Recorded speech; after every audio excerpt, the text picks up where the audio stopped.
Good evening, everyone. Welcome back to Mindful Stillness. Tonight, I want to talk about why good people get hurt. Why good people get hurt. There's a question many of us whisper in our quiet moments. Why do the good people always seem like the ones who get hurt? You see it in families, friendships, relationships, workplaces, life in general. The ones with the softest hearts, the ones who give the most, the ones who love the deepest, often seem to endure, the greatest wounds. And when I once asked this question, someone responded with something so simple, but yet so profound, that it literally rearranged the way I see the world. They said, when you pick your flowers, which ones do you pick? Just let that sit with you for a moment. When you walk through a garden, you don't pick the weeds. You pick the flowers, the beautiful ones, the vibrant ones, the ones that stand out, the ones that carry the fragrance, the color, the softness, and life. And that's the deeper truth that we're exploring today. Good people, kind people, loving people, gentle people get picked more, not because they're weak, but because they're valuable, because they stand out, because their presence adds something to life that others lean toward. But like a flower, being chosen, admired, or needed comes with risk. And today, in this moment of mindful stillness, we're going to look at what it really means to be one of those flowers, and why it feels like good people get hurt, and how to protect your heart without losing your beauty. Good people feel deeply. That's their nature. They're not numb. They don't shut down easily. They don't pretend not to care. And because of that, they're more aware of pain, more sensitive to disappointment, more affected by betrayal and abandonment. A flower's petals bruise easier than a weed's leaves. But that doesn't make the flower weak. It makes it precious. Weeds survive anything because they offer nothing. Flowers endure less because they offer so much. So when it feels like you've been hurt more than most, when it feels like people take advantage, when it feels like your kindness is treated like weakness, remember, they picked you because you were the flower in the garden. But here's the part we often forget. A flower isn't meant to be picked by anyone and everyone who walks by.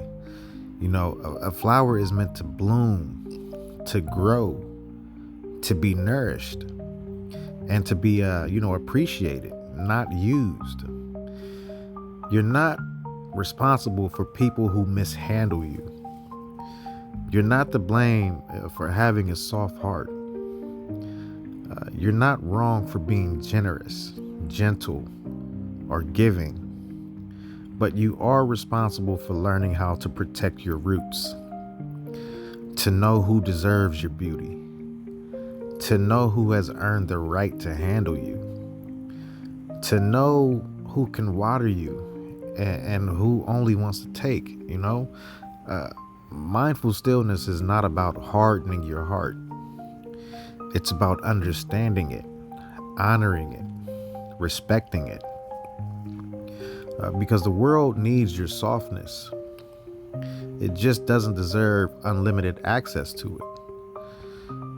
Let's sit with that original question again. Why do good people always seem like the ones who get hurt? It's not because they're weak. It's because they're open, because they care, because they risk, because they give, because their nature is to shine instead of hide. Darkness doesn't wound darkness, it wounds the light. And if you've been hurt, if your petals feel torn, if life has made you question whether it's worth staying soft, hear this clearly. You get hurt because you matter. You get hurt because you're alive. You get hurt because your heart hasn't closed. And that really makes you rare. Flowers don't stop blooming because they were picked once. They grow back. They rise again. They return with new strength. And so will you. Your softness is not your downfall. It's your distinction. Your ability to love is not your weakness. It's your power. Your compassion does not make you fragile. It makes you meaningful. The world may have mishandled you at times, but that does not define you. What defines you is the fact that you still choose to bloom. You could have become cold, you could have become guarded, you could have become bitter, but you didn't. And that resilience, that reblooming, is something only the strong can do. Now let's reflect on something a little deeper. If everyone who hurt you had recognized your value, they would have protected you. They would have cherished you. They would have handled you with gentleness. But some people do not understand beauty when they see it. Some people do not know how to treat kindness. Some people pick flowers without thinking, not realizing that, once they pluck it, it can no longer grow where it was meant to. This is why discernment is a part of growth, not walls, not coldness, not shutting down, just wisdom. The wisdom to know which hands are safe, which hearts are sincere, which souls water you instead of draining you.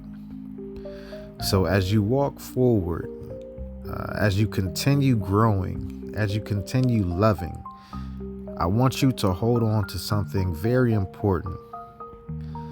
Being a flower is not a curse. It's not something to apologize for. It's not something to hide. It's a gift. But every gift requires stewardship. You must learn who gets access to your petals and who must be kept at a distance.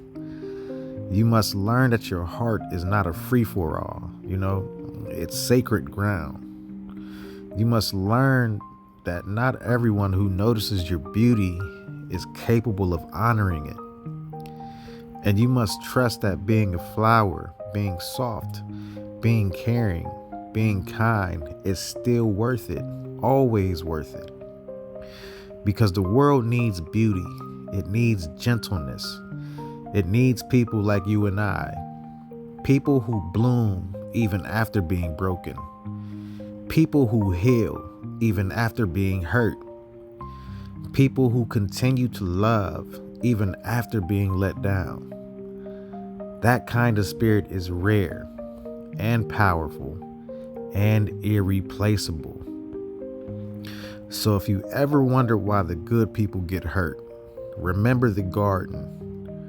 Remember the flowers. Remember the saying, when you go to pick your flowers, which ones do you pick?